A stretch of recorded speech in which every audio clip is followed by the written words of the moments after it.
धन्यवाद पिता परमेश्वर। सभी को जय मसीह जी की। परमेश्वर का वचन में जाएंगे। परमेश्वर का वचन कहता है, विश्वासघाती के विनाश के लिए प्रार्थना। हे परमेश्वर, मेरे प्रार्थना की ओर कान लगा और मेरे गिड़गिड़ाहट से मुँह न मोड़। मेरा और ध्यान देकर मुझे उत्तर दे। मैं चिंता के मारे छटपटाता हूँ और व्याकुल रहता हूँ, क्योंकि शत्रु हल और दुष्ट उपद्रव पर रहे हैं। वो मुझ पर दोषारोपण करते हैं और क्रोध में आकर सताते हैं।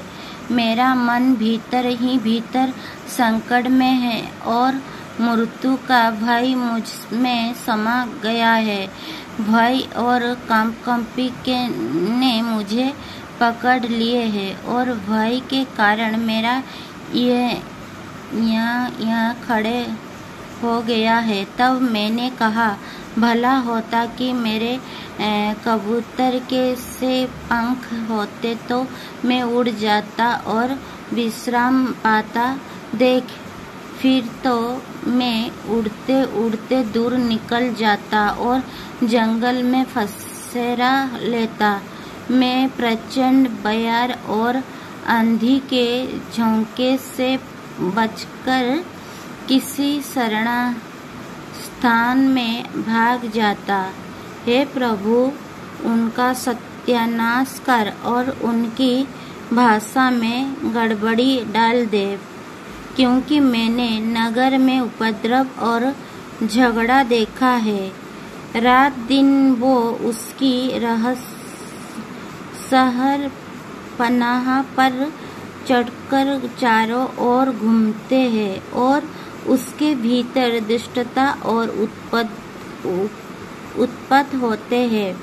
उसके भीतर दुष्टता ने बसेरा ढाला है और अंधेर, अत्याचार और छल उसकी चौक से दूर नहीं होते।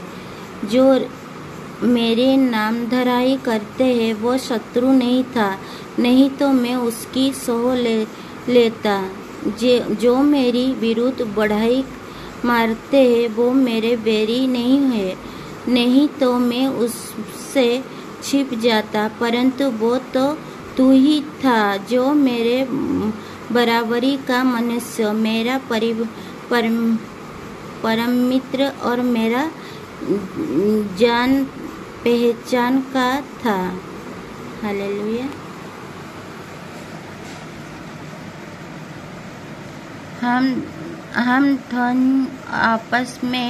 हम दोनों आपस में किसी मीठे बातें करते थे। हम भीड़ के साथ परमेश्वर के भवन को जाते थे। उनकी मृत्यु अचानक आप दबाए। वो जीवित है, अध्यालोक में उतर जाए, क्योंकि उनकी घर और मन दोनों में बुराइयों और उत्पात भरा है।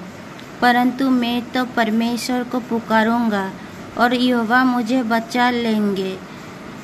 माझ को भोर की दोपहर को दोनों पहर में दुहाई दूंगा और खराहते रहूंगा, और वो मेरा शत्रु सुन लेंगे।